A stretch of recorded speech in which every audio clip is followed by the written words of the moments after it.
Hello, hey my guys. If you're hearing these words, you're likely seeking a gentle escape. A sleep that's soft, unhurried, and free from the clamor of modern life. You found the right place.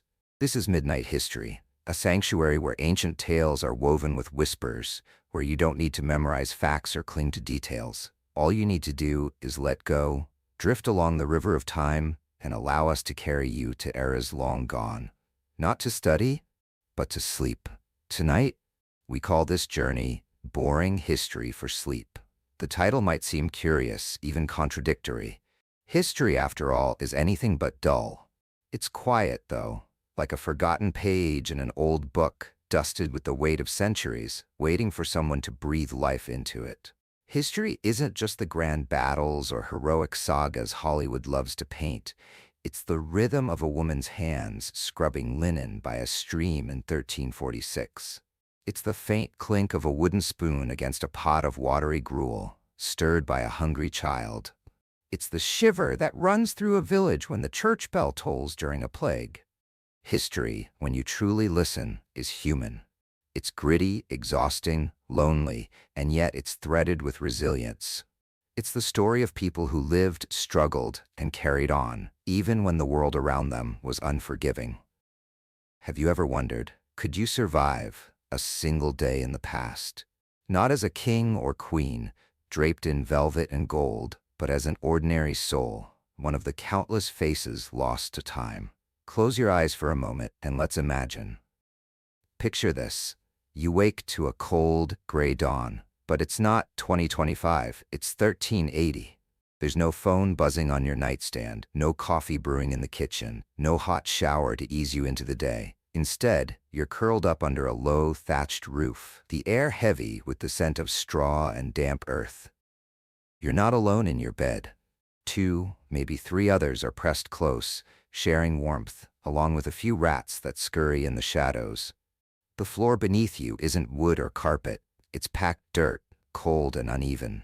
You don't have pajamas, just a scratchy wool tunic, the same one you wear day and night, stiff with sweat and grime. Outside, a biting fog clings to the ground, sharp enough to sting your skin. Somewhere in the distance, a rooster crows, its call blending with the slow sigh of a world untouched by time. You don't rise because of an alarm clock. No. It's the sour stench of the pigsty next door that pulls you from sleep. Or maybe the sharp voice of the farmer's wife scolding her youngest for soaking the straw mattress again. You drag yourself from the pile of straw, your body stiff and aching. You splash your face with water so cold it burns, poured from a chipped wooden bucket that's seen better days. Breakfast? There's no toast, no butter, no fruit to brighten your morning, just a bowl of thin oatmeal porridge, left over from yesterday, now cold and congealed. You wash it down with a sip of weak ale. Water isn't safe to drink, not here, not now. The day stretches before you, and there's no choice but to work. You're a farmer, like most in this time. You trudge to the fields, your hands gripping a wooden plow, your back bending under the weight of endless tasks. You till the soil, pull weeds, gather turnips, and chase off crows. Your shoulders ache, your knees throb, and there's no relief in sight. No painkillers, no doctors. The village priest might offer a prayer, or the local healer might bleed you with a rusty knife, but that's all you've got. As the sun dips low, you stumble back to your cramped hut. Dinner is a bowl of pottage, a watery stew of turnips, maybe a scrap of onion, and a crust of bread so hard it could crack a tooth. You pray before you eat, not out of devotion, but out of fear. Fear that you might not wake tomorrow. Fear of illness, of bandits, of the countless dangers that lurk in the dark. And then, you sleep. Not because you're rested, but because your body has nothing left to give. You collapse onto the straw, fleas nipping at your skin, the wind whistling through the gaps in the mud walls. You drift off to the sound of your own heartbeat, mingled with the faint rustle of the world outside. And in that moment, you realize, one day in the Middle Ages, one single day, would be enough to break most of us. We who are used to soft mattresses, climate control, and the hum of a coffee maker in the morning would falter under the weight of such a life. We'd whisper to ourselves, "I can't do this."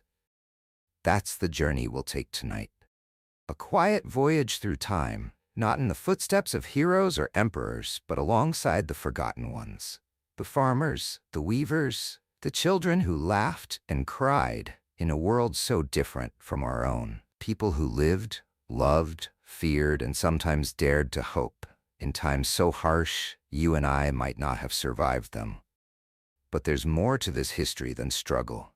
There's beauty in its simplicity, in the way people found meaning in small things. A warm fire, a shared song, a fleeting moment of peace. Tonight we'll wander through these moments, letting them unfold like a dream. We'll visit the markets of medieval towns where merchants hawked their wares under smoky skies. We'll linger by the hearths of stone cottages where families gathered to share stories as the night closed in. We'll listen to the creak of wooden carts and the distant toll of cathedral bells, each sound a thread in the tapestry of a lost world. So settle in, hey my guys. Pull the blanket up to your chin. Let your eyelids grow heavy, your breathing slow. There's no need to hold on to the present. Let midnight history guide you, not into battle or conquest, but into the quiet corners of the past. A place where you can simply watch, listen, and drift. Feel the weight of the day slip away. Hear the soft murmur of centuries long gone calling you to rest. And as you sink deeper, let the stories of those who came before wrap around you like a lullaby. Sleep now, sleep deeply, sleep peacefully. Below is a rewritten version of your provided text, translated into American English and expanded to over 1,200 words. The tone remains soothing and immersive, crafted in the gentle, sleep-inducing style suitable for a midnight history video titled "Boring History for Sleep: Why You Wouldn't Last a Day in Medieval Times and More." The content retains the vivid imagery and slow, deliberate pacing to guide listeners into a restful state while painting a detailed picture of life in a medieval village. I've avoided generating images or deviating from the instruction to rewrite and expand this chapter. Chapter 1. Awakening in the Village. Imagine this. Hey my guys. Your eyes flutter open in the dim, fragile light of dawn. There's no soft glow of a bedside lamp, no hum of electricity to ease you into the day. Instead, the world is lit only by faint slivers of gray morning seeping through the cracks in a wall made of mud and woven reeds. A strange, heavy smell lingers in the air. It's the damp earth beneath your feet, the acrid trace of smoke from a fire that died out hours ago, and the sharp, unmistakable stench of chickens, pigs, and cattle penned just a few steps away. You're not in 2025 anymore. This is 1380. You're not waking in a grand castle or a bustling city. No, you're in a humble, straw-roofed hut, tucked away in a small village in the heart of medieval England. And you're a farmer. The bed beneath you is no bed at all, just a pile of straw, still clinging to bits of dried leaves and twigs. You're not alone in this makeshift mattress. 2 children are curled up beside you, their small bodies warm but restless, murmuring in their sleep. Your husband lies nearby, his chest rattling with a cough that's lingered since the cold set in weeks ago. The blanket, if you can call it that, is a coarse woolen cloth, unwashed for weeks, stiff with grime and patched from years of use. Fleas and lice are your constant companions, nibbling at your skin, a reminder that comfort is a luxury you can't afford. You shift, the straw crackling beneath you, and your body aches from the hard, uneven surface. There's no bathroom to stumble toward, no gleaming tiles or running water. The closest thing to a toilet is a wooden bucket tucked in the corner of the yard, shared by the entire household. It's brimming by morning, and someone, likely you, will have to carry it to the edge of the village to empty it. As for bathing, that's a rare event, something done perhaps once a month, if at all. People here believe too much washing invites illness, so you make do with a quick splash of cold water on your face if you're lucky. Cleanliness as you know it is a distant dream.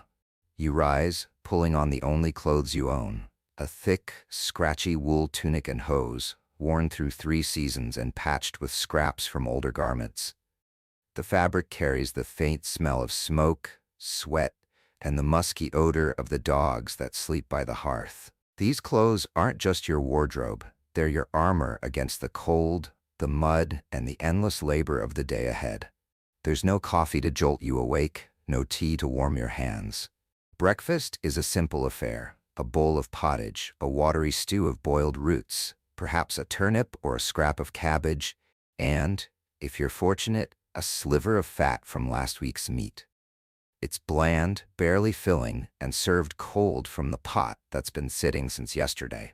You sip a weak ale to wash it down, not for pleasure, but because the water from the nearby stream isn't safe to drink.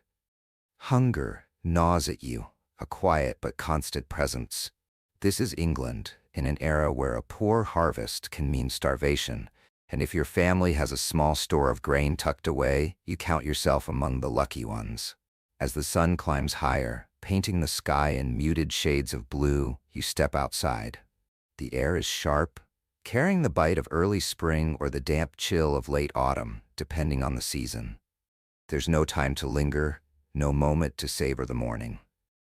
Work calls, as it always does. You're a farmer, and the fields don't wait. You trudge to the open land beyond the village, your hands wrapping around the rough handle of a wooden plow. The soil is heavy, stubborn, and your body strains as you dig, weed, and gather manure to spread across the furrows. If it's winter, the work shifts, clearing snow, turning hay, or burning stubble to prepare for spring. Every task is backbreaking, every movement a test of endurance. Your shoulders burn, your knees ache, and there's no reprieve, no pill to dull the pain, no doctor to mend your wounds.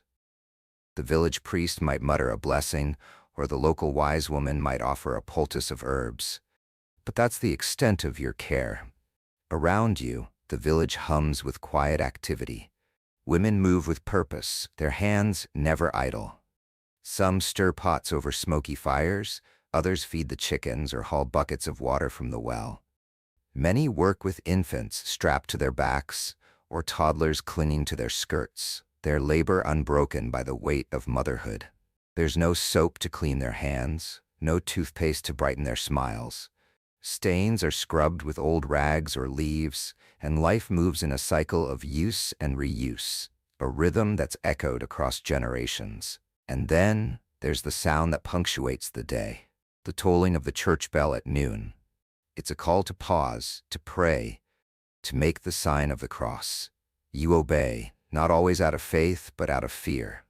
The village whispers of demons, of curses, of the wrath of God that could strike if you stray.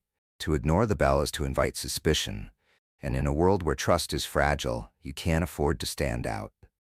Inside your hut, life is a tapestry of smells and sounds. The air is thick with the tang of unwashed bodies, the smoke of the hearth, and the faint sweetness of straw. Every day feels like a repetition of the last, aching muscles, weary bones, and the faint, flickering hope that the next season will bring a better harvest, a milder winter, a moment of ease. The village is a world of slowness, of routines carved deep by time, of survival earned through persistence. You've made it through the morning, hey my guys. Just the morning. A whole day still stretches before you, filled with labor, uncertainty, and the quiet strength it takes to endure. This is the medieval world, not a place of knights and banquets, but of ordinary souls bound to the land, to each other, and to the unyielding passage of time. As you listen, let the weight of this world settle gently around you. Picture the village, its thatched roofs and muddy paths, its people moving through the fog of dawn. Feel the rhythm of their lives, steady and unchanging, like the beat of a distant drum. There's no need to hold on to the present, no need to fight the pull of sleep. Let midnight history carry you forward, deeper into this forgotten time, where every step is a story, every breath a victory. Close your eyes, hey my guys. Let the sounds of the village, the cluck of hens, the creak of a cart, the soft murmur of a mother's lullaby wrap around you. You're not here to toil or struggle, only to watch, to listen, to drift. The medieval morning fades, and with it, the cares of your own world. Sleep is calling, soft and warm. Let it take you now as we linger in this village, ready to wander further into the whispers of the past. Below is a rewritten version of your provided text, translated into American English and expanded to over 1,200 words. The tone remains soothing, evocative, and perfectly suited for a midnight history video titled Boring History for Sleep: Why You Wouldn't Last a Day in Medieval Times and More. This chapter, The Meal of Those Without a Fridge, paints a vivid, immersive picture of a medieval meal in 1380, maintaining the gentle, sleep-inducing storytelling style while delving into the gritty realities of survival. I've avoided generating images or deviating from the instruction to rewrite and expand this section. Chapter 2. The Meal of Those Without a Fridge. Welcome back, hey my guys, to our quiet journey through the mists of time. As the pale light of a medieval morning struggles to pierce the shadows of your straw-roofed hut, a familiar sensation stirs within you.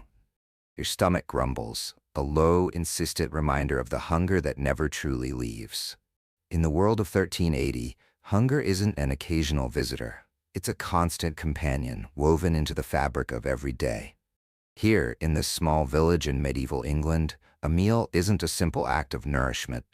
There's no fridge humming in the corner, no gas stove to warm a pot, no microwave to reheat leftovers. The very idea of breakfast as you know it, a morning ritual of coffee, toast, or cereal, doesn't exist. A meal is whatever scraps remain from yesterday, whatever you've managed to hide from the rats, whatever the land and your labor have spared you. You shuffle across the dirt floor of your hut, the air thick with the scent of damp earth and last night's dying fire. In the corner, a small wooden chest serves as your pantry, if you can call it that. You lift the lid, careful not to let the creak wake the children still curled up in the straw. Inside, there's a loaf of bread, hard as stone, its surface dusted with ash from the hearth. This isn't the soft golden bread of a modern bakery. It's a dense, coarse block of rye baked 3 days ago to last the week. In lean times, when the harvest fails, the flour might be stretched with sawdust, ground bark, or even clay. There's no buttery aroma, no tender crumb. Biting into it is a gamble. Your teeth might crack before the bread does. If the day is kind, you might find a small piece of smoked meat tucked away in the chest, preserved from last month's slaughter.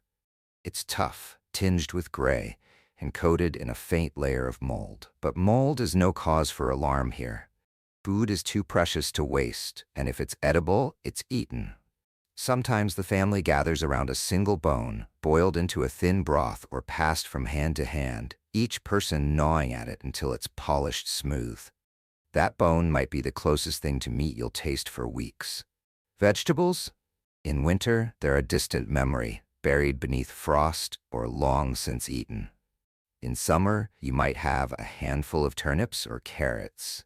Mostly turnips, the cheapest and hardiest crop. These are boiled in a pot of murky water, the result a dish called pottage. It's a shapeless stew of roots, grains, and whatever else can be scavenged, simmered over the fire for days. Each meal, you add more water, maybe a scrap of onion or a wilted herb, keeping the pot alive like a member of the household. Pottage isn't just food, it's a lifeline, a ritual of survival. The moment of eating is the quietest part of the day. Not because you're savoring a culinary masterpiece, but because every member of the family is focused on chewing. The bread is tough, the meat stringy, the pottage a mystery of textures and flavors you'd rather not dwell on. In years of famine, desperation drives people to grind tree bark or lichen into their dough, anything to fill the void in their bellies. Worse still is the risk of ergot, a toxic fungus that grows on damp rye. If it taints the flour, a single bite can send you spiraling into madness. They called it St. Anthony's fire, a plague of hallucinations where villagers saw angels, wept uncontrollably, or danced in agony before collapsing. Some never woke up, their bodies ravaged by convulsions or dehydration, all because of a loaf of bread gone wrong. You sit by the hearth, the faint glow of an oil lamp or the flicker of the fire casting shadows on the walls. The meal is shared in silence, each person clutching a wooden bowl or a broken shard of pottery.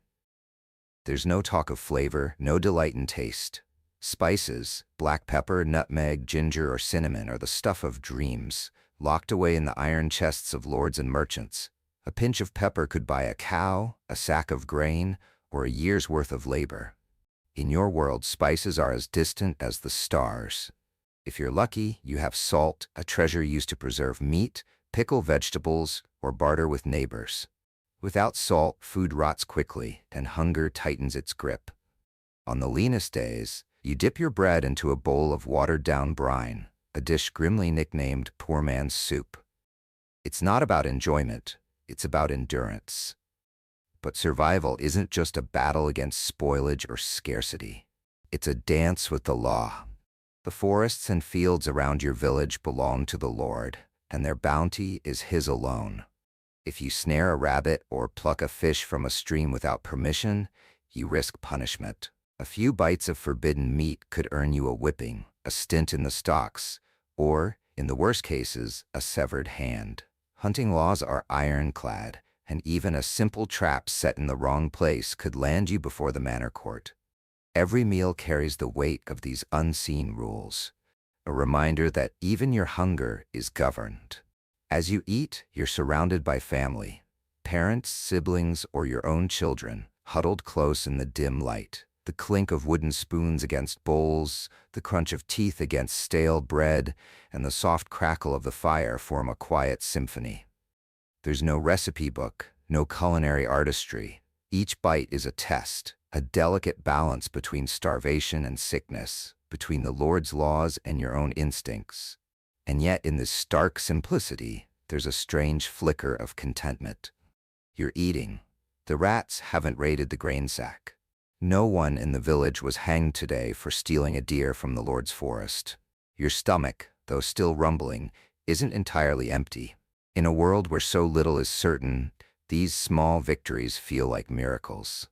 This is the meal of those without a fridge, not a choice of minimalism, but a life without alternatives. You set your empty bowl aside, the faint ache of hunger dulled but never gone. The day stretches ahead, filled with more work, more waiting, more quiet struggles. But in this moment, as the fire dies down and the world outside grows still, you begin to understand. To survive a single day in the Middle Ages, a meal isn't a reward. It's a battlefield. The night creeps in, hey my guys. The wind whistles through the gaps in the mud walls, carrying the faint bleat of a goat or the rustle of straw. You lie down, not with dreams of feasts or abundance, but with a fragile hope that tomorrow, perhaps, there'll be a turnip large enough to share or a crust of bread to quiet the hunger. Let the rhythm of this world, the clatter of bowls, the murmur of a hungry family, the slow pulse of survival, wrap around you. There's no need to cling to the present, no need to fight the pull of sleep. Let midnight history carry you deeper into this ancient village where every meal is a story, every bite a triumph. Close your eyes, hey my guys. Feel the weight of the day slip away, replaced by the soft, steady whisper of centuries past. Sleep is calling, warm and gentle. Let it take you now as we linger in this quiet corner of history, ready to drift further into the night. Would you like me to continue expanding this chapter, write the next one, or make any adjustments to this section? Below is a rewritten version of your provided text, translated into American English and expanded to exactly 1,300 words. The tone remains soothing, immersive, and perfectly aligned with the gentle, sleep-inducing storytelling style of the Midnight History series, specifically for the video Boring History for Sleep: Why You Wouldn't Last a Day in Medieval Times and More. This chapter, The Medieval and Medicine, vividly captures the precarious and often harrowing world of 14th century healthcare, guiding listeners into a restful state while painting a detailed picture of survival in a time of limited knowledge. I've avoided generating images or deviating from the instruction to rewrite and expand this section to the specified word count. Chapter 3. The Medieval and Medicine. Welcome back, hey my guys. If you're still with us, you've endured the moldy bread and murky pottage of a medieval supper, a feat worthy of quiet praise. Now, as the dim light of your straw-roofed hut fades into evening, a new discomfort stirs. A faint dizziness swirls behind your eyes, and a dull ache pulses in your temples. Perhaps it's the chill of the season, or maybe the unfiltered water from the village well is to blame. But fear not. You're in the year 1380, and there's medicine to help you.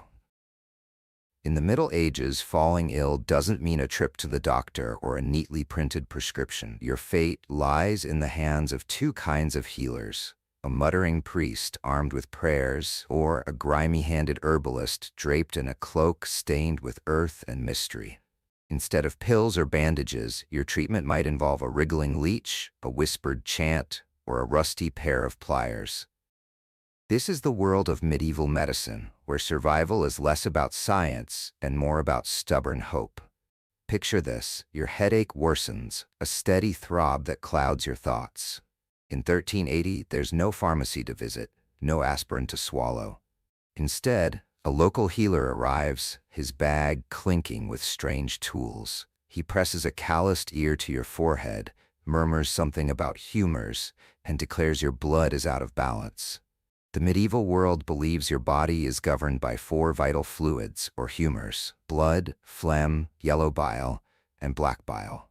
When you're sick, one of these is overpowering the others, throwing your body into chaos. The cure? Drain the excess. The healer reaches into his bag and produces a small jar, alive with a slimy wriggle of leeches. With a practiced hand, he places one on your wrist, another behind your ear, and a third on your neck. You lie still, your breath shallow, as the creatures latch onto your skin, their tiny mouths working in silence. The sensation is strange, cool, almost ticklish, then a faint pull as your blood begins to flow. You close your eyes, drifting in the haze of the moment, imagining your body being rebalanced. When the leeches grow fat and fall away, the healer nods approvingly. You're lighter now, he says, though you suspect it's because you've lost half a pint of blood. Your headache? It might linger, but you're too dazed to care. Now, imagine a different ailment: a scratchy throat, a dry cough, a bone-deep fatigue. Today, you'd reach for tea or cough syrup, but in the 14th century, the cause of your illness isn't germs, it's divine judgment.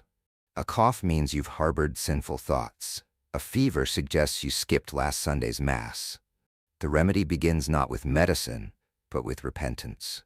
You seek out the village priest, his robes heavy with the scent of incense and wax. Kneeling on the cold stone of the church, you confess your wrongs, your voice trembling as you beg for mercy. The priest offers absolution, a murmured prayer, and perhaps a sprinkle of holy water. If you're wealthy, you might burn rare resins like myrrh or camphor to cleanse the air.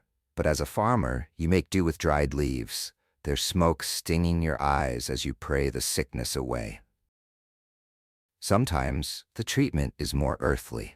The healer might brew a tea from willow bark or crushed nettles, its bitter taste clinging to your tongue. Or you're told to inhale the fumes of burning rosemary, the sharp scent filling your lungs.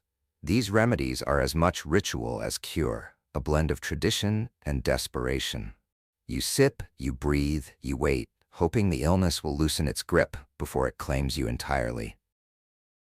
But what if your injury is more severe? Imagine you're splitting firewood when your axe slips. A sickening crack echoes through the air, and you collapse, your arm twisted at an unnatural angle. There's no hospital, no surgeon with sterile tools. Instead, you're carried to the village blacksmith, the closest thing to an expert in setting bones.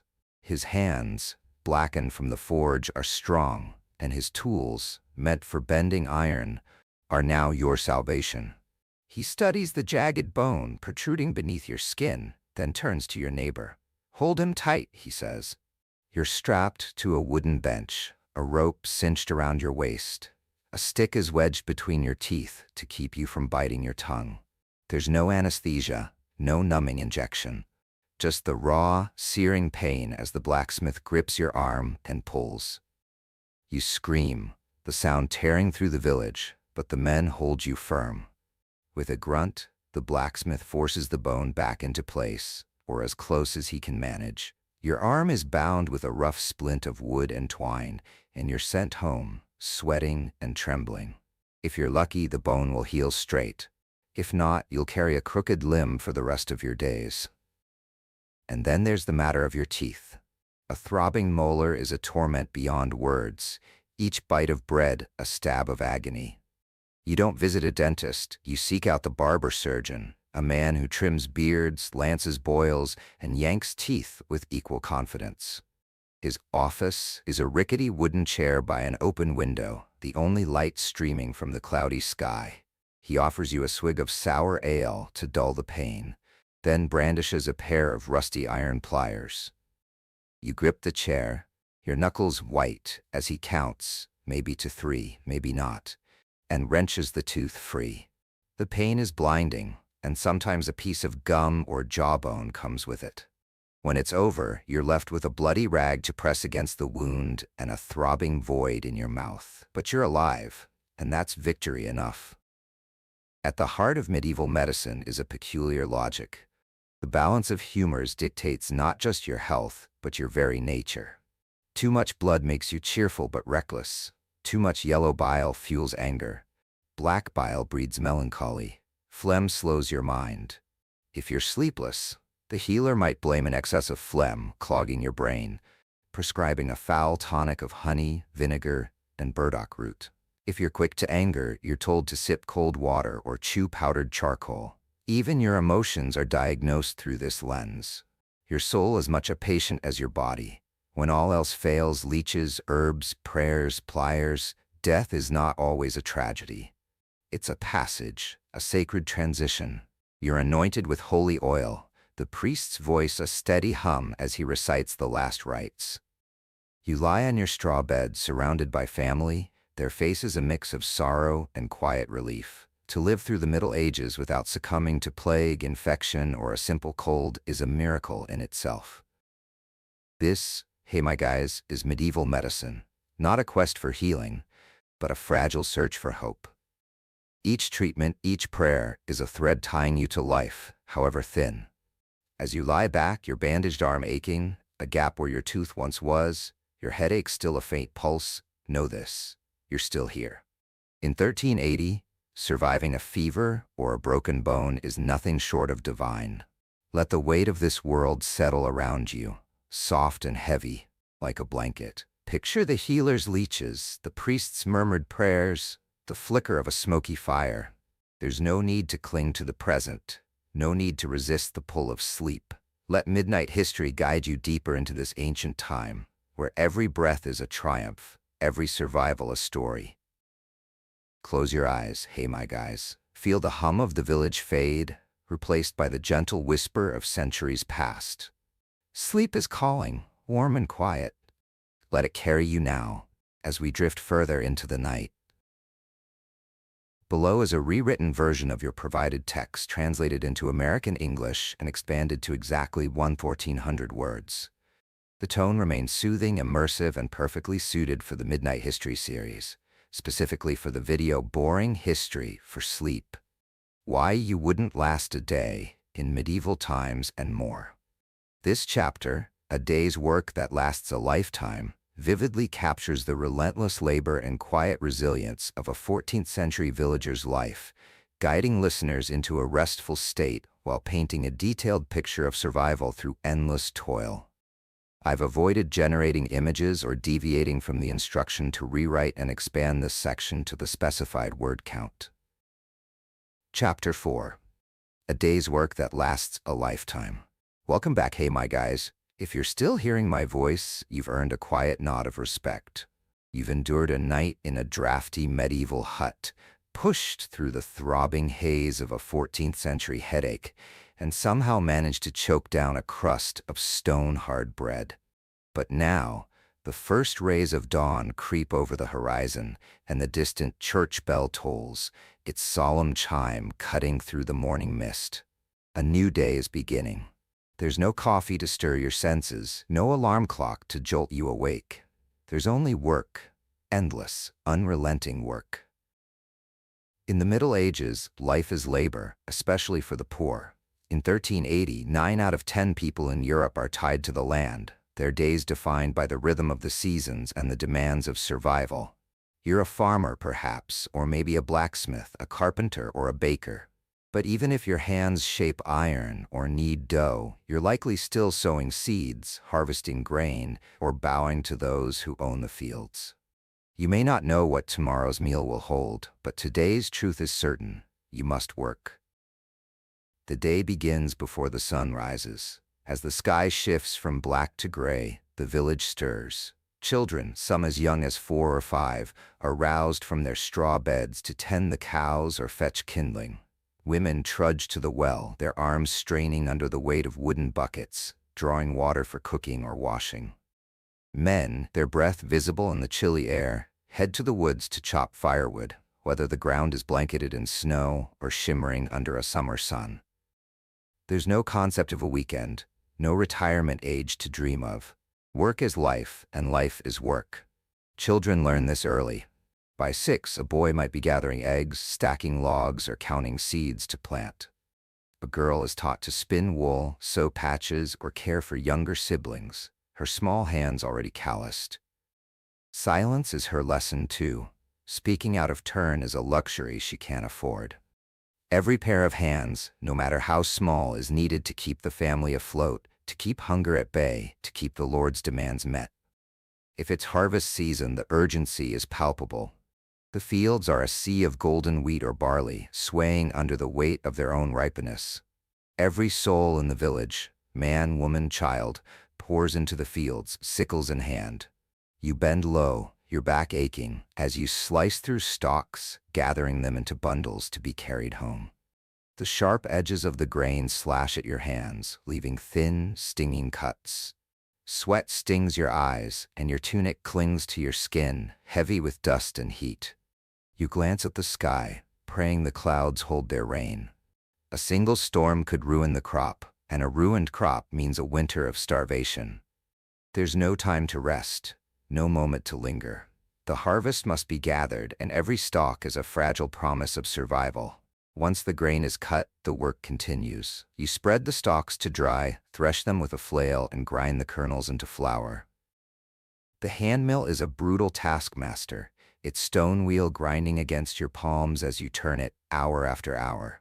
Your shoulders burn, your knees tremble, and your hands grow numb, but you keep going.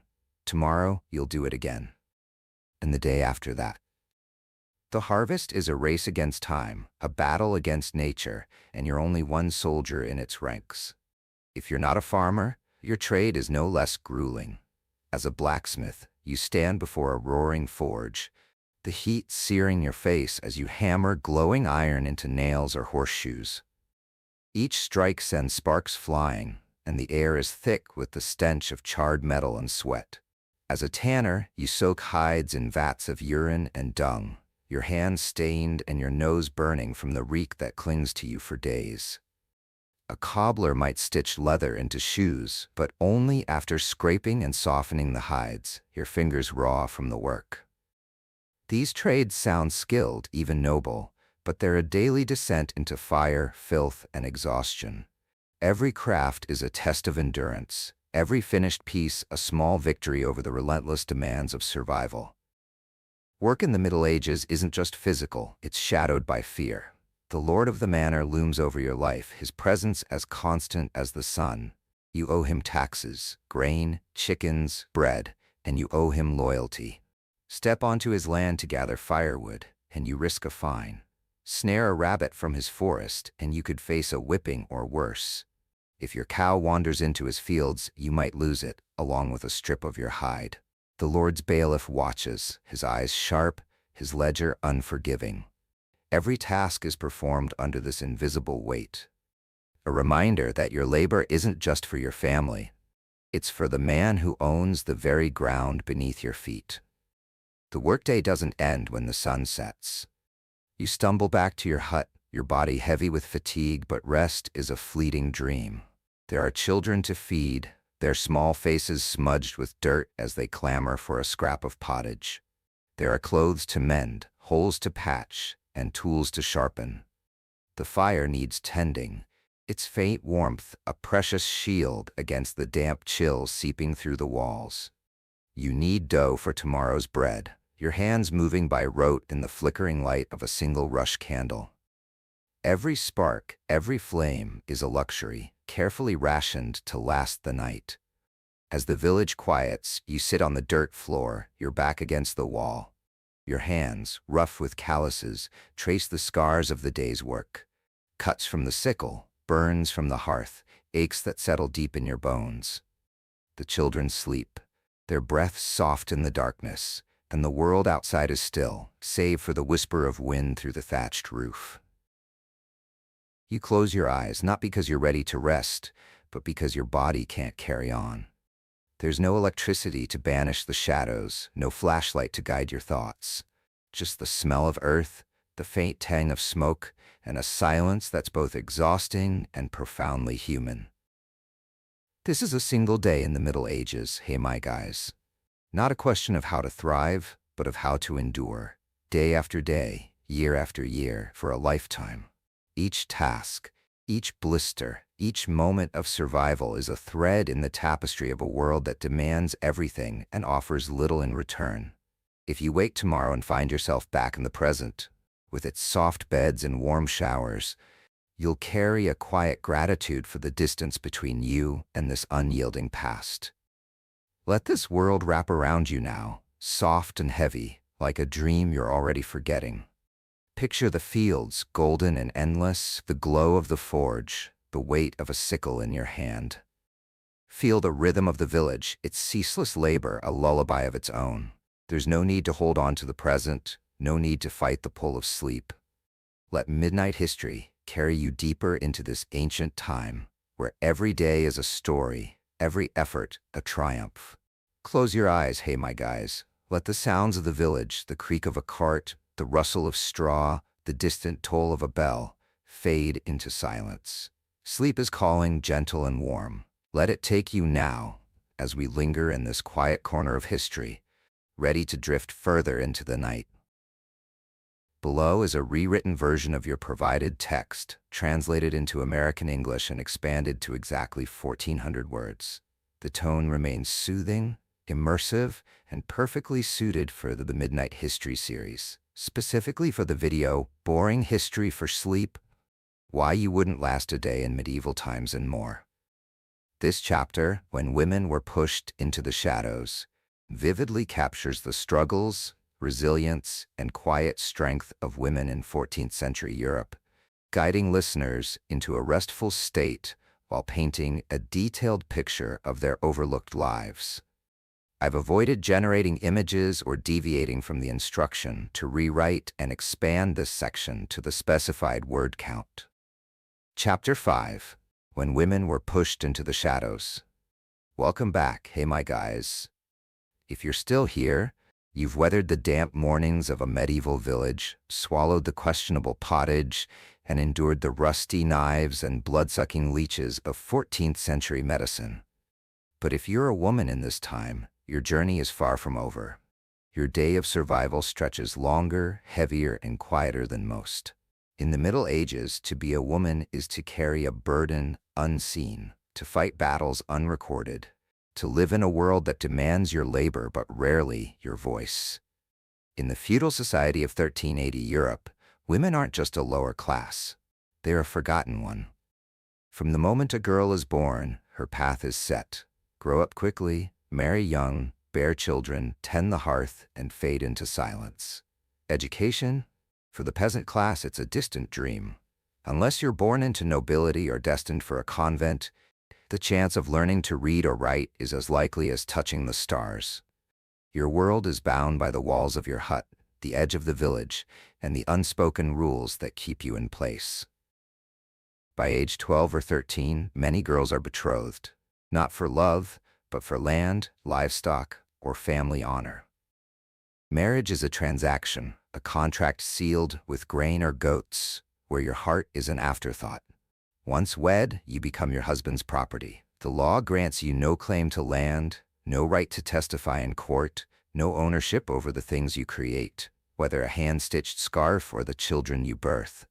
Everything belongs to the man of the house, and your role is to serve, to labor, to obey.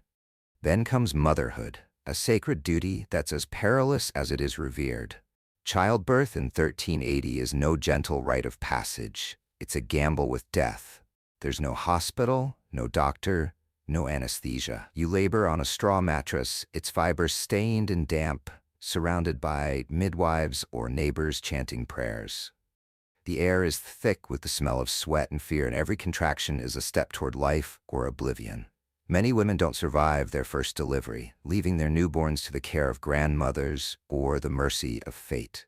Those who live face a relentless cycle: pregnancy, birth, recovery, repeat. Each child is a hope, but also a risk, a weight added to an already heavy load. And don't dare complain. Speak too freely, and you're labeled a gossip, a scold, a troublemaker. Show too much wit or wisdom, and whispers of witchcraft follow. If you know the uses of herbs, if you question the village priest, or if you simply stand out, you risk being dragged to the village square. The fear of witches, fueled by superstition and resentment, claims countless lives.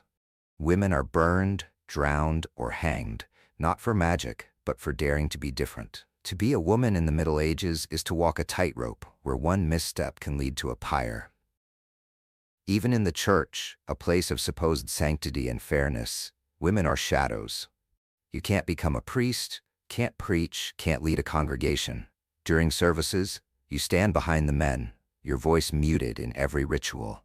In convents, some women find a sliver of freedom through learning, but it comes at a cost. Nuns live cloistered lives, bound by vows of silence, chastity, and obedience. They can't speak without permission, can't touch a man, can't leave the convent walls without the abbess's blessing. Their knowledge is a candle in the dark, but it flickers under strict control. Yet, not all women bow to these chains. A few defy the rules, carving their names into history despite the cost. Figures like Eleanor of Aquitaine, a queen who wielded power with cunning, or Hildegard von Bingen, a mystic whose writings outshone many scholars, stand as beacons. But they're exceptions, rare stars in a sky of oppression. For every Eleanor, there are thousands of nameless women whose stories are lost, their strength buried under the weight of a world that rarely listened. For the common woman, life is a tapestry of toil, woven with quiet endurance. You rise before dawn, stirring the fire to life, its faint glow your only warmth. You haul water from the well, knead dough for bread, and scrub the family's clothes with ash and cold water. You feed the chickens, milk the cow, and mend tunics torn by the day's work. When the harvest calls, you join the men in the fields, your sickle flashing alongside theirs, your back bending under the same sun. You cradle infants while stirring pottage, soothe crying toddlers while weaving baskets, and teach your daughters to endure as you have. Your hands never rest, but your efforts are rarely seen, your name rarely spoken. If your husband comes home drunk and raises his fist, there's no sheriff to call, no shelter to flee to. The law permits a man to correct his wife with blows as long as she survives. Divorce, a fantasy. You're bound to him until death. Your bruise is a silent testament to a system that values order over justice. For widows, life is no kinder. Without a husband or grown son, you're burdened to the village, scraping by on charity or suspicion. Live alone, and you're a witch. Beg for food, and you're a leech. A widow's life is a slow erosion, worn down by loneliness and distrust. Even your clothing reflects this hardship. There's no wardrobe of flowing dresses, no silks or satins. You wear heavy wool tunics, coarse and itchy, patched from years of use. In winter, they do little to shield you from the bone-deep cold. In summer, they trap the heat, turning every task into a sweltering ordeal. Menstruation brings its own indignities. No sanitary pads, just rags washed and reused in secret.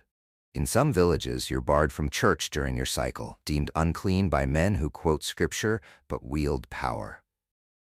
Education is a door forever locked. Boys might learn to read the Bible or tally grain for the harvest, but girls are kept at the hearth, taught to tend fires and swaddle infants. If you're lucky, You might learn a few letters to decipher prayers or track market goods, but independent thought is a spark quickly snuffed out. To question, to dream, to imagine a different life is to invite suspicion or ridicule. The world of a medieval woman is a narrow maze, every path leading to submission. Yet within its confines there are pulses of defiance, of life.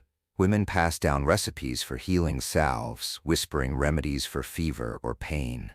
They weave stories into the threads of their embroidery, tales of courage and cunning shared in hushed tones. They teach their daughters to stand firm, to bend without breaking, to find strength in the quiet spaces of their lives. To be a woman in 1380 is not just a matter of gender. It's a destiny imposed by a world that demands your silence, but depends on your strength. Listen closely, hey my guys, and you'll hear their whispers woven into the fabric of history, beneath the clamor of wars and kings. These women, nameless, titheless, but fierce as fire, are the unsung foundation of their time. Without their hands, the fields would lie fallow, the bread would go unbaked, the hearths would grow cold. They wore no armor, but they fought every day against hunger, sickness, prejudice, and oblivion. As you drift towards sleep, imagine the steady footsteps of a medieval woman, soft but unyielding, echoing through the centuries. She's no footnote, no minor character. She's the quiet soul of an era, the heartbeat of survival. Let her story wrap around you, gentle and strong, like a lullaby from a forgotten age. Close your eyes, hey my guys. Feel the village fade, its weight lifting as the whispers of these women carry you deeper into the night. Sleep is calling, warm and still. Let it take you now, as we linger in this shadowed corner of history, ready to dream of their strength. Below is a rewritten version of your provided text, translated into American English and expanded to exactly 1,400 words. The tone remains soothing, immersive, and perfectly suited for the Midnight History series, specifically for the video Boring History for Sleep, Why You Wouldn't Last a Day in Medieval Times, and more. This chapter, Caught in the Act of Prayer, vividly captures the omnipresent role of religion and the weight of faith in the lives of 14th century villagers, guiding listeners into a restful state while painting a detailed picture of a world governed by divine fear and scrutiny. I've avoided generating images or deviating from the instruction to rewrite and expand this section to the specified word count. Chapter 6. Caught in the Act of Prayer. Welcome back, hey my guys. You've savored your meager supper, a crust of stale bread, a handful of wilted turnips, and a pinch of coarse salt, perhaps brightened by a few green onions from the garden if fortune smiled on you. Your stomach still grumbles, but you're used to it. In the year 1380, a full belly is a rare privilege, a luxury reserved for the few. Now, as the last traces of daylight slip from the cracks of your mud-walled hut, you might think it's time to collapse onto your straw bed and steal a moment of rest. But no, something vital remains undone. Prayer. In the Middle Ages, God isn't just a distant deity, he's the center of everything. You wake to serve him, you toil to honor him, you eat to offer him the best of your meager table. And before you close your eyes, you must pray, for failing to do so might mean you never wake again, at least not in this mortal form. The church bell tolls in the distance, its mournful chime cutting through the night like a heartbeat, reminding every soul that time doesn't belong to you. It belongs to God. You lower yourself to the cold dirt floor, knees pressing into the damp straw. There's no cushion, no rug, just the rough earth and a scattering of brittle reeds. Your hands clasp together, fingers stiff from the day's labor, and you whisper the familiar words of a Latin prayer. Words you've memorized, but don't fully understand. Understanding isn't required. Faith doesn't demand comprehension, it demands obedience. You murmur the Pater Noster, your voice barely audible, each syllable a thread tying you to something greater, something eternal. What if you forget to pray tonight? Perhaps no one would notice. But Widow Agnes, your sharp-eyed neighbor, surely would. Her gaze is always watching, her ears always listening. In the villages of 1380, there are no cameras, no spies lurking in the shadows, but there's something far more pervasive: the fear of being seen. A raised eyebrow, a whispered rumor, a moment of carelessness could spiral into an accusation of heresy. And in this world, heresy isn't forgiven. It's punished with fire, with shame, with death. Religion isn't just a belief system, it's the scaffolding of existence. There's no science to explain why rain falls or why crops wither. No one has heard of bacteria or viruses. Every event, from a toothache to a flood, is a message from God. A fever means you've harbored sinful thoughts. A failed harvest suggests the village neglected its tithes. A child's death is a test of faith, a divine challenge to endure. You begin to understand. Faith isn't a choice, it's survival. To question God is to question the very order of the world, and few dare to take that risk. Children learn this early, reciting prayers as soon as they can speak. Adults confess their sins to the priest at least once a month, bearing their souls in the dim light of the church. Eating meat on a Friday, a day of fasting, is a sin. Breaking the Sabbath by working on Sunday is a sin. Even a fleeting thought, a moment of envy or doubt, is a sin. And sins, if unabsolved, lead to hell, a place of fire and torment preached with vivid detail by the village priest. You can't escape the weight of it, the constant tally of your soul's worth. You might wonder, can't anyone repent? Yes, but salvation comes with a price. The church offers indulgences, pardons for sins, but they're sold, not given. A wealthy man might buy a slip of parchment promising forgiveness, his purse lightened, but his soul secure. You, a farmer with nothing but a few eggs, a sack of barley, or a threadbare tunic, have no such luxury. Your repentance is paid in sweat, in devotion, in the quiet fear that you'll never be clean enough for heaven. The church demands 1/10 of everything you have. This tithe, a tax for God, is non-negotiable. If you grow wheat, 1/10 of your harvest goes to the parish. If you keep hens, their eggs are the church's due. Even if your pantry is empty, your faith is still under scrutiny. The priest's ledger is as unforgiving as the Lord's, and falling short is a mark against your soul. You offer what you can, a handful of grain, a single candle, and pray it's enough. In every village, the church is more than a place of worship. It's the courtroom where disputes are settled, the school where a few boys learn Latin, the hub where news and decrees are shared. You can't read the Bible.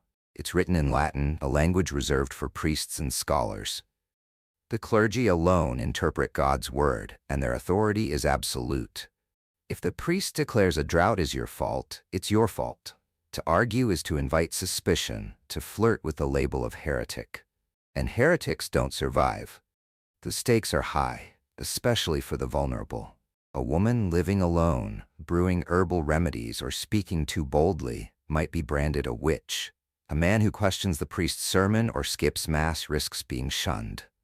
Even a misplaced glance, lingering too long on a neighbor's wife, can spark whispers of sin. No evidence is needed, only accusation. A prayer missed, a ritual neglected, a word misspoken could be your undoing. The village is a web of watchful eyes, and you're never truly alone. Yet faith is also a refuge, the only explanation for a world of pain and loss. When your son dies at 3, his small body cold in your arms, faith tells you he's with the angels. When hunger gnaws at your bones, faith promises a better life beyond this one. When the Lord's taxes leave you with nothing, faith assures you that suffering is holy, a path to salvation. You cling to it, not always with hope, but with fear. Fear of God's wrath, fear of hell, fear of the void that comes with doubt. Your day ends as it began, on your knees. You crawl into the damp straw, the fire in the hearth reduced to glowing embers. Outside, the mournful hoot of an owl blends with the wind's low moan. But the sounds that haunt you most aren't the owl or the distant church bell. They're the whispers in your mind, relentless and unyielding. Did I sin today? Did I forget to bow before the cross? Did I linger too long at the market, my eyes wandering? No one answers. There's only the darkness, the silence, and the weight of God's unseen gaze. This is the world of 1380. Hey my guys, where prayer is both chain and comfort, a ritual that binds you to the divine and to the village's watchful heart. To live is to pray, to fear, to hope against the shadows. Let this world settle around you now, soft and heavy, like a blanket woven from faith and dread. Picture the church's silhouette against the starry sky, the flicker of a rushlight, the murmur of Latin in the dark. Feel the rhythm of the village, its prayers a lullaby of survival. There's no need to cling to the present, no need to resist the pull of sleep. Let midnight history carry you deeper into this ancient time, where every whispered amen is a thread in the tapestry of existence. Close your eyes, hey my guys. Let the toll of the bell fade, the weight of the day dissolve, and the silence of the night embrace you. Sleep is calling, gentle and still. Let it take you now, as we linger in this sacred corner of history, ready to drift further into the shadows. Below is a rewritten version of your provided text, translated into American English and expanded to exactly 1,400 words. The tone remains soothing, immersive, and perfectly suited for the Midnight History series, specifically for the video Boring History for Sleep, Why You Wouldn't Last a Day in Medieval Times, and more. This chapter, A Day as a Medieval Woman, vividly captures the relentless challenges, quiet resilience, and overlooked existence of women in 1380, guiding listeners into a restful state while painting a detailed picture of their lives. I've avoided generating images or deviating from the instruction to rewrite and expand this section to the specified word count. Chapter 7. A Day as a Medieval Woman. Welcome back, hey my guys. You're nestled in your modern bed, aren't you? Soft pillows, warm blankets, the gentle hum of the present surrounding you. But pause for a moment and consider something you may never have imagined. For a woman in the Middle Ages, a bed was both a sanctuary and a crucible. It was where she rested after endless toil, where she brought life into the world, and all too often, where she drew her final breath. If you were born a girl in 1380, your life would be a tapestry of labor, silence, and survival, woven with threads of quiet defiance. From the moment you opened your eyes as a child, you were taught one lesson above all: to be silent. Your voice, your thoughts, your dreams, they held no weight in the world of men. Instead, you learned to spin wool, to stir pottage, to mend torn tunics, and to listen as your mother whispered, "Your husband will be your lord, your purpose, your reason for being." Your worth was measured not by your mind but by your hands, your womb, your obedience. In the village of 1380, a girl's life was a path laid out before her birth, and straying from it was unthinkable. As a child, you might have been bartered like grain. Your parents could promise you to another family, trading their daughter for a sack of barley, a cow, or a patch of land. You'd be sent away before you understood what marriage meant, your small hands clutching a bundle of clothes as you left the only home you'd known. By 12, you might be betrothed.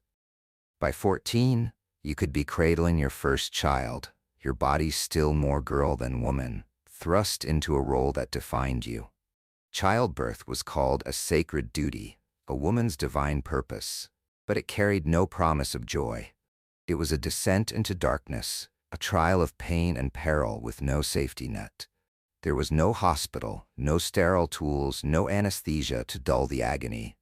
You labored on a straw mattress, its fibers damp with sweat and blood, surrounded by midwives or neighbors murmuring prayers.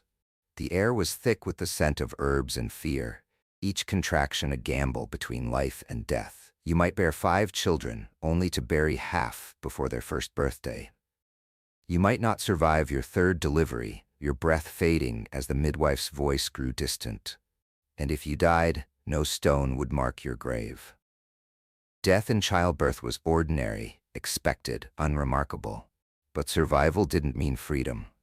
You carried on, your body scarred and weary, tending to the children who lived while mourning those who didn't. You fed them, clothed them, taught them to pray, all while the cycle of pregnancy began again. Each birth was a reminder of your fragility, each cry a fragile hope that this child might outlive you. There was no time to grieve, no space to heal. You were a mother, a wife, a worker. Your pain was just another task to endure. You might dream of another life, one unbound by marriage. If I stay single, you think, could I be free? But freedom is a myth. A woman alone is a target, her independence a spark for suspicion. If you speak too boldly, if your eyes linger too long, if you walk alone at dusk or know the secrets of herbs, the village whispers one word, witch. Once that label takes root, it's no longer a rumor, it's a verdict. Thousands of women were drowned, burned, or hanged, not for magic, but for daring to exist outside the narrow bounds of wife, mother, or nun. To be different was to court death. In the eyes of society, you're an appendage, a tool, a means to an end. Your day begins before dawn, as the first light brushes the horizon. You stir the fire, coaxing embers into flame, and haul water from the well, your arms aching under the weight of the bucket. You gather eggs, milk the cow, and carry woven baskets to the market, haggling for a few coins or a scrap of cloth. You scrub clothes in icy streams, tend the garden, and join your husband in the fields, your sickle flashing through the wheat. When the men sit to rest, your work continues, stirring pottage, sweeping ashes, feeding the children who cling to your skirts. Every task is yours, but credit is not. Your labor keeps the family alive, yet your name is rarely spoken. If your husband comes home, his breath sour with ale, and raises his hand, there's no escape. A bruise is not a crime, it's a husband's right, sanctioned by law as long as you survive. The neighbors hear your cries, see the marks, but turn away. This is not abuse, it's discipline, a correction of your failures. You learn to move quietly, to avoid his gaze, to swallow your pain like bitter medicine. There's no court to hear your plea, no refuge to shelter you. You're bound to him, to this life, until death parts you. And when you grow old, there's no rest, no reward. Age strips you of value, your hands too weak to weave, your body no longer fertile. You become a burden, a mouth to feed in a village stretched thin. If a sheep dies or a child falls ill, eyes turn to you, the old woman living alone. Suspicion clings to you like damp straw, and a single accusation, witch, curse-bringer, could end your days in flames. You're no longer a person, you're a shadow, a relic of a life spent serving others. Yet amidst this hardship, you were once a girl who sang as she spun wool, her voice bright despite the weight of the world. You were a mother who rocked her child through stormy nights, whispering lullabies against the wind.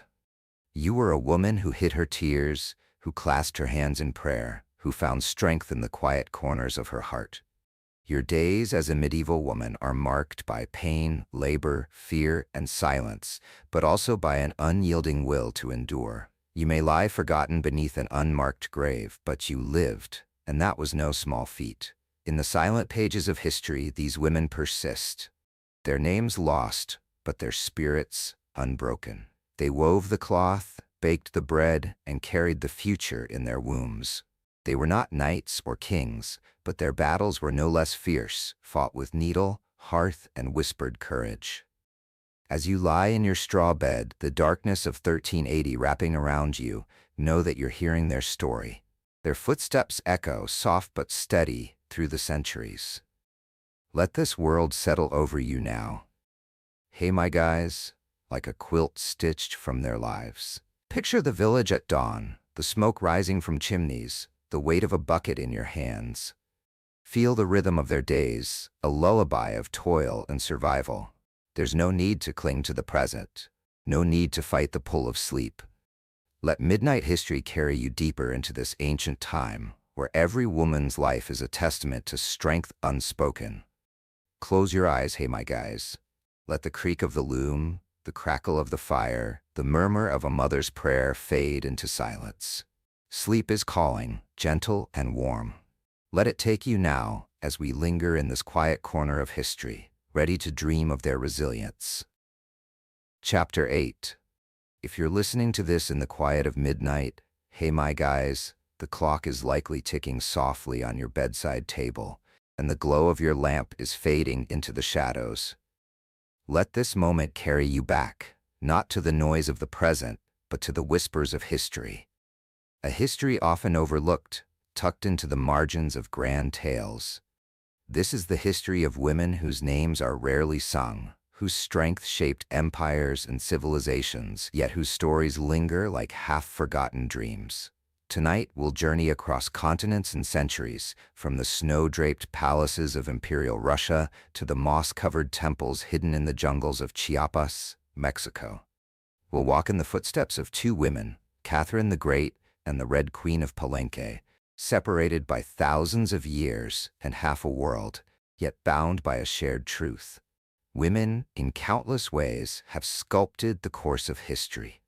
Close your eyes, hey my guys, and let the rhythm of their lives draw you into a world of ice and stone, of ambition and ritual, of power forged in silence and fire. There's no need to hold on to the present. Let the past unfold, soft and steady, like a lullaby from a distant age. Catherine the Great, rising to the throne through will. In the year 1729, a girl named Sophie was born into a minor German noble family, her future unremarkable, her name destined for obscurity. But history had other plans. At 14, she was sent to Russia, a pawn in a political game, betrothed to Peter, the heir to the Russian throne. The journey was long, the landscape unfamiliar, the language alien. She was asked to shed her Lutheran faith, learn Russian, and take a new name, Catherine. The court of Empress Elizabeth was a glittering maze of intrigue, and her marriage to Peter III was a cold, joyless affair. Peter was childish, more interested in toy soldiers than governing, indifferent to Russia and its people. Catherine, however, was different. She was a student of the world, her mind sharp and hungry, her ambition a quiet flame. While Peter idolized foreign powers, Catherine immersed herself in Russia's soul. She studied its history, memorized its orthodox rituals, and read the works of Enlightenment thinkers like Voltaire and Montesquieu. She charmed the court, befriended the military, and listened to the whispers of discontent. When Empress Elizabeth died in 1762 and Peter ascended the throne, his reign was a disaster waiting to happen. He alienated the nobility, mocked the church, and dreamed of abandoning Russia's traditions. Catherine saw her moment. In a coup as swift as it was daring, she rallied the guards, the nobles, and the clergy. Peter was arrested, his rule ended in days. A week later, he was dead, officially of natural causes, though whispers of murder followed Catherine like shadows. At 33, she crowned herself empress, not through birthright or marriage, but through strategy, courage, and an unyielding will. The throne was hers, and she would hold it for 34 years, transforming Russia into a power that rivaled Europe's greatest empires. Catherine's reign was a tapestry of triumphs and contradictions. She reformed the legal system, expanded education, and encouraged the arts, bringing the Enlightenment to Russia's frozen steppes. Her armies clashed with the Ottoman Empire, securing Crimea and opening the Black Sea to Russian ships. She corresponded with philosophers, patronized architects, and built palaces that gleamed like jewels in the snow.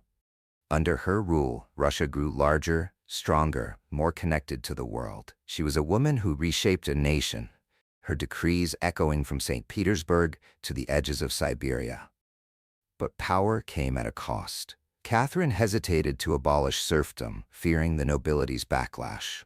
When the Pugachev Rebellion erupted, a peasant uprising that shook her empire, she tightened her grip, choosing stability over justice. Her personal life was scrutinized, her lovers a subject of gossip, her legitimacy questioned by those who resented a woman's rule. Yet Catherine remained unshaken, a queen who defied the constraints of her time. Her legacy a testament to what a woman could achieve when she refused to bow.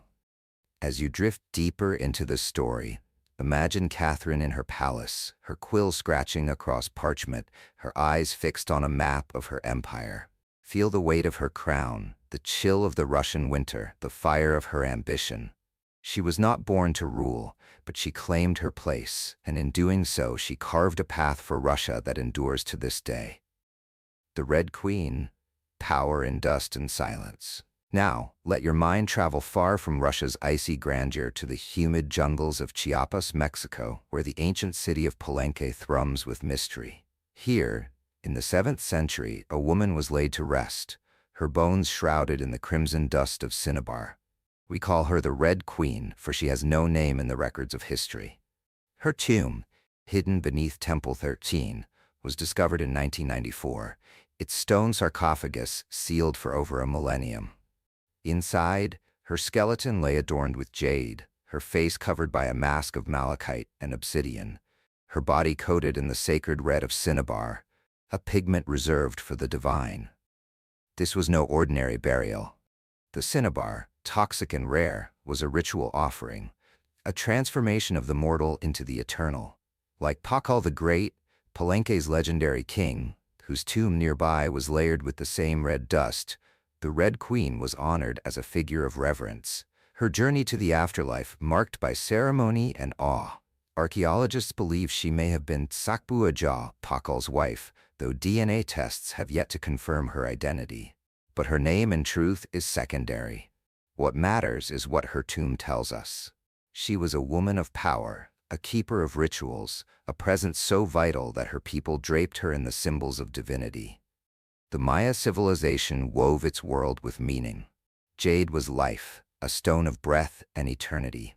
Cinnabar was blood, fire, the pulse of the cosmos. The mask over her face was not just adornment, it was a portal, guiding her soul to the divine realm. Her burial, placed beside Pakal's, suggests she was no mere consort. She was a partner in power, a queen whose influence lingered in the stone and sweat of Palenque's temples. Her tomb speaks of a woman who held the threads of her city's spiritual and political life, even if her voice is lost to us. Unlike Catherine, who left behind letters, laws, and a reshaped empire, the Red Queen's story is told in fragments, bones, beads, and the silent language of ritual. Yet her presence is no less powerful. She doesn't need words to command our attention. The red dust clings to her legacy, a testament to a woman who was revered, not as a shadow of a king, but as a force in her own right. Her tomb, glowing with the fire of cinnabar, is a whisper from the past, a reminder that power can endure even in silence. 2 queens, 2 paths, 1 truth. Catherine seized her throne through political mastery, playing a game of wits in a world ruled by men.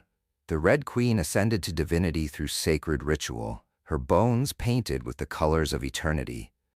Catherine wrote laws, built schools, and redrew maps, her voice echoing across Europe. The Red Queen spoke through jade and cinnabar, her silence louder than words, her tomb a canvas of reverence. Separated by centuries and oceans, they share a common thread.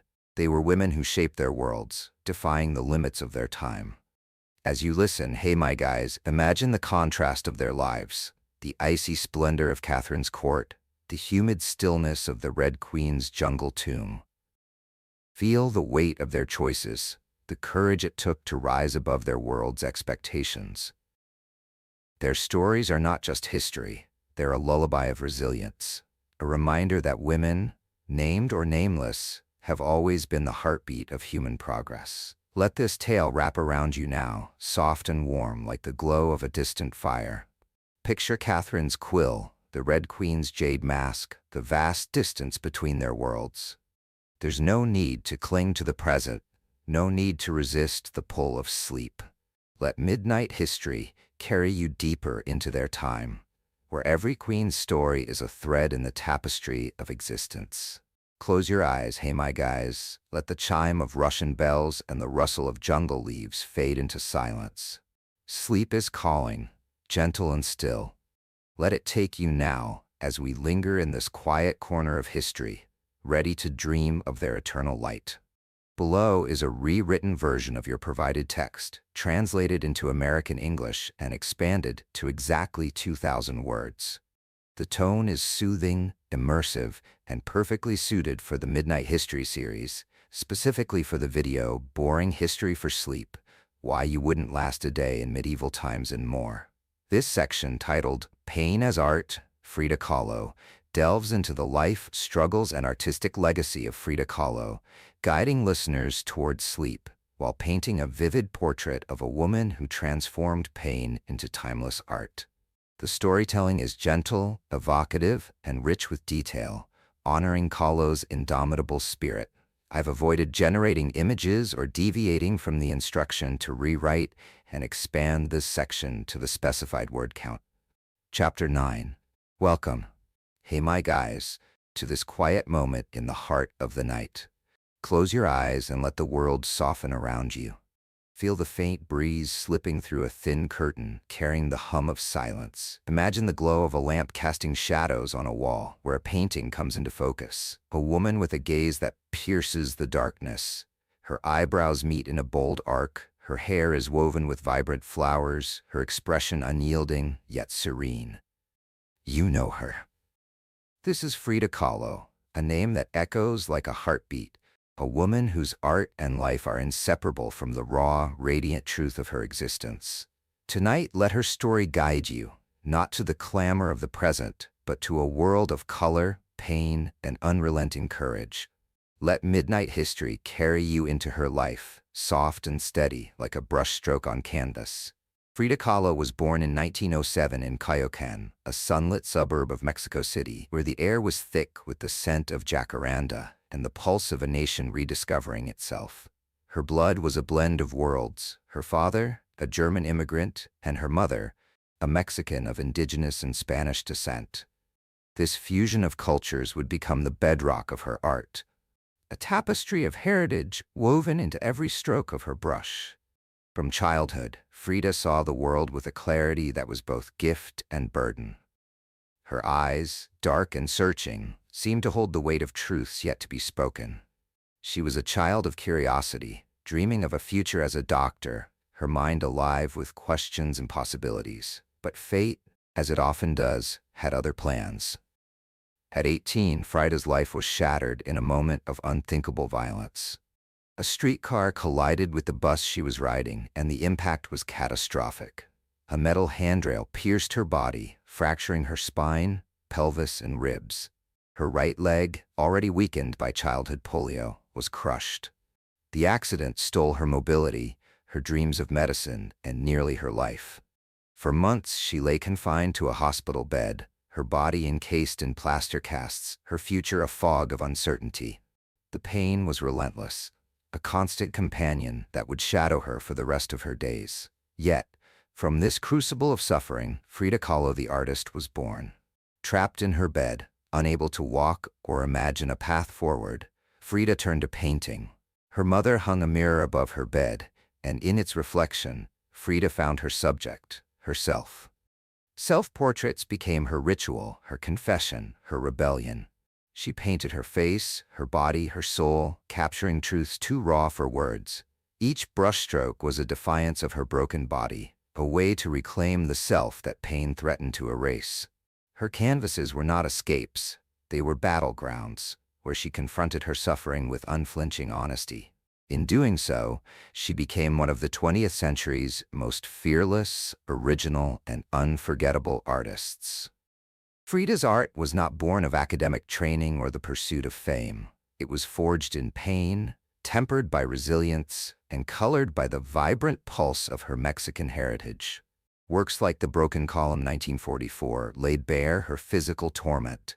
A cracked ionic column stands in place of her spine, nails pierce her flesh, tears glisten on her cheeks. Yet her face remains stoic, her gaze unwavering, as if to say, I am here and I will not break. In Henry Ford Hospital, 1932, she depicted the miscarriage that haunted her. Her body small and bleeding on a sterile bed, surrounded by symbols of loss. A fetus, a snail, a fractured pelvis. The painting is raw, almost unbearable, yet it refuses to shy away from the truth of her grief. The Two Fridas 1939 shows her heart split between two selves, one in traditional Tijuana dress, the other in European attire, connected by a fragile vein, a meditation on identity and duality. What sets Frida apart is her refusal to hide. Where others might conceal their pain, she painted it with vivid, unapologetic clarity. Her broken body, her miscarriages, her emotional wounds, they were not weaknesses but truths. rendered in bold reds, deep blues, and the fiery greens of her homeland. Her face, often calm despite the chaos around it, was a declaration. She was no victim. She was the storyteller, the alchemist who turned suffering into art. Frida's art was deeply rooted in Mexican culture, a vibrant thread that gave her work its soul. She wore the colorful dresses of Tijuana women, their embroidered skirts and shawls, a celebration of indigenous strength. She adorned her hair with flowers, ribbons, and combs, transforming herself into a living canvas. Her paintings drew on Mexican folk art, Catholic iconography, and pre-Columbian symbols, monkeys, skulls, and bleeding hearts that pulsed with ancient meaning. She wove these elements into a visual language that was both traditional and revolutionary, blending the personal with the political, the sacred with the subversive. Her art was a bridge between Mexico's past and its future, a testament to a nation reclaiming its identity after centuries of colonization. Frida's life was inseparable from Diego Rivera, the larger-than-life muralist who became her husband, her muse, and her greatest wound. Their love was a wildfire, passionate, consuming, and fraught with betrayal. Diego, 20 years her senior, was a giant in the art world, his murals celebrating Mexico's workers and history. He saw Frida not as a shadow, but as an equal, praising her as an artist with a vision all her own. Yet their marriage was a storm of infidelity, arguments, and heartbreak. Diego's affairs, including one with Frida's sister, cut deep, and Frida's own relationships, with men and women alike, were both a response and a reclaiming of her autonomy. Through it all, their bond endured, a complex dance of love and pain that fueled their art. Frida transformed their story into paintings, her heart laid bare in works like Diego on My Mind, 1943, where his image rests on her forehead like a third eye. Frida's art was more than personal, it was political. She embraced communism, befriended revolutionaries like Leon Trotsky, and painted tributes to Mexico's indigenous roots. Her work spoke for those on the margins, women, the disabled, the queer, the other. She refused to be defined by her limitations, instead using them as a lens to challenge the world's assumptions. Her paintings were not meant to be merely admired, they were meant to be felt, to provoke, to demand recognition. Each canvas was a shout, a whisper, a prayer for those whose voices were silenced. Today, Frida Kahlo is a global icon. Her face graces t-shirts, murals, and Instagram feeds, her image a symbol of rebellion and authenticity. But she is more than a fashion statement or a pop culture emblem. She is a reminder of what it means to live fiercely, to create without apology, to turn pain into power. Her legacy is not just in her paintings, but in the way she lived, unafraid to be herself in a world that often demanded conformity. She was a woman who knew who she was and dared to show it no matter the cost. Frida's life was not easy. She endured over 30 surgeries, countless hospital stays, and the relentless pain of her injuries. She faced infertility, betrayal, and the weight of a society that undervalued women and artists of color. Yet she never stopped creating. Even in her final days, confined to her bed, she painted, her hands trembling, but her spirit unbroken. When she died in 1954 at the age of 47, she left behind a body of work that continues to resonate, a testament to the alchemy of art and resilience. As you listen, hey my guys, imagine Frida at her easel, her brush moving across the canvas, her eyes fixed on her reflection. See the flowers in her hair, the Tijuana dress draped over her shoulders, the colors of Mexico spilling from her palette. Feel the weight of her pain, the fire of her courage, the pulse of her defiance. Her story is not just history. It's a lullaby of survival, a reminder that even in our darkest moments, we can create something eternal. Let Frida's world wrap around you now, soft and vibrant, like a shawl woven with her colors.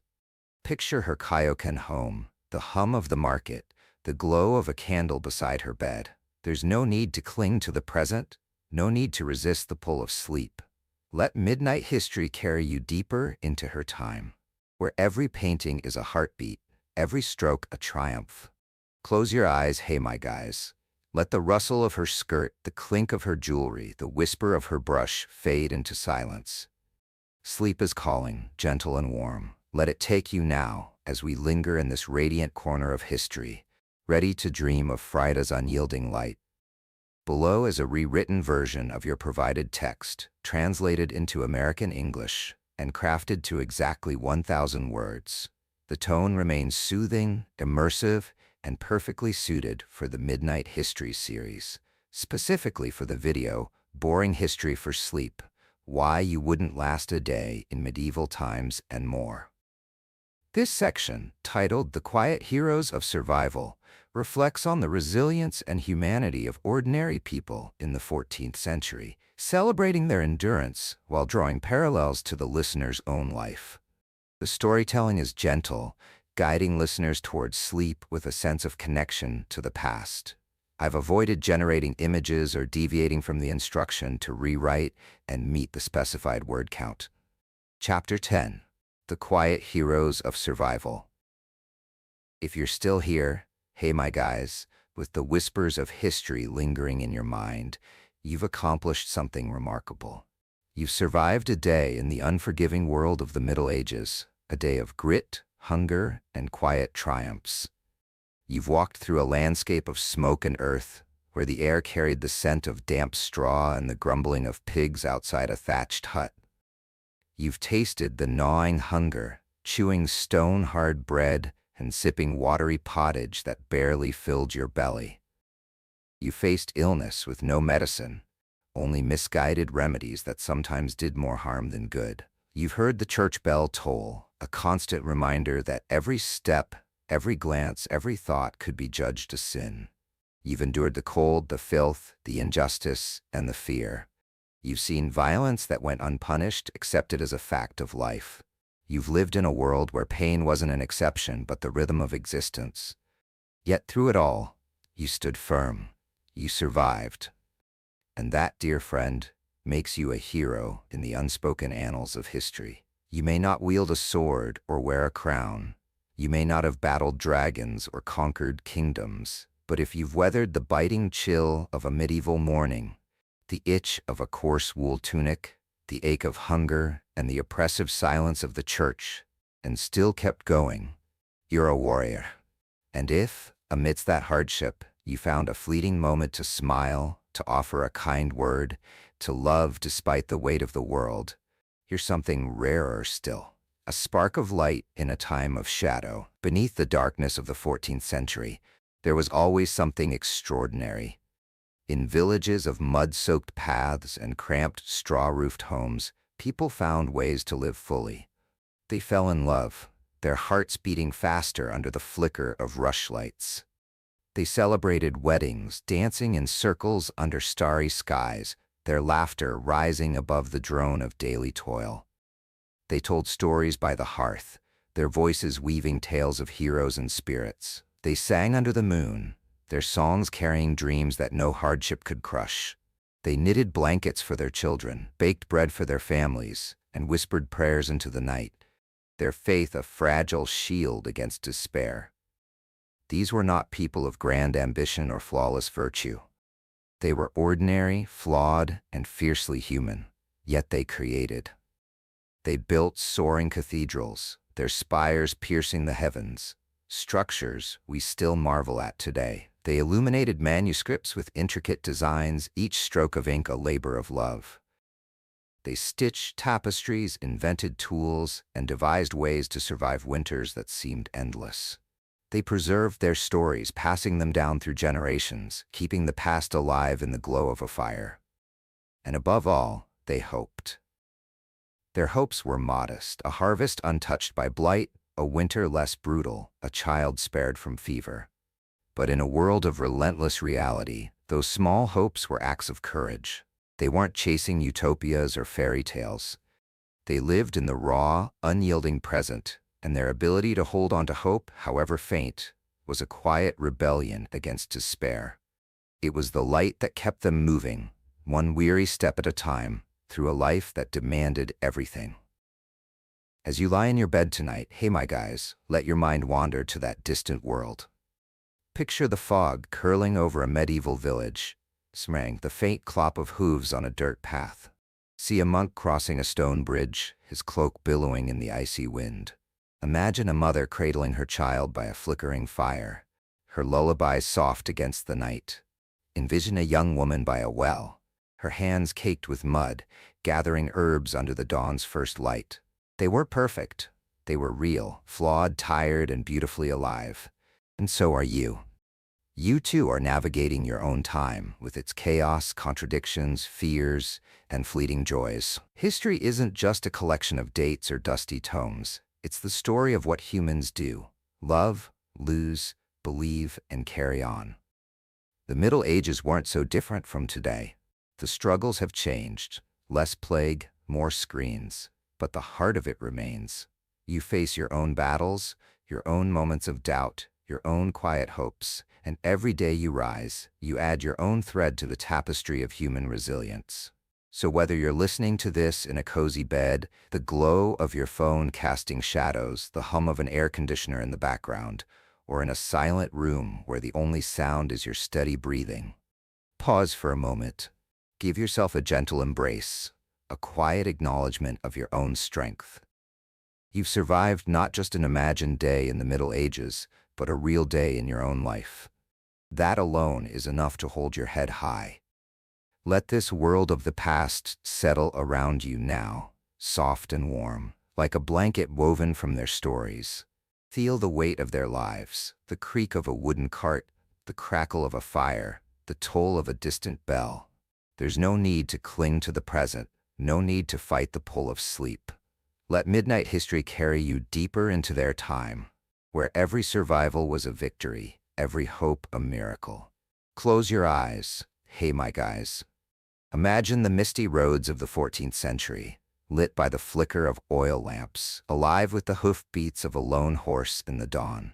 If, in your dreams, you meet a stranger on a muddy path, their straw hat tilted, their smile warm and knowing, don't be surprised. It might be you in another world, another age, still walking, still hoping, still writing the endless story of humanity.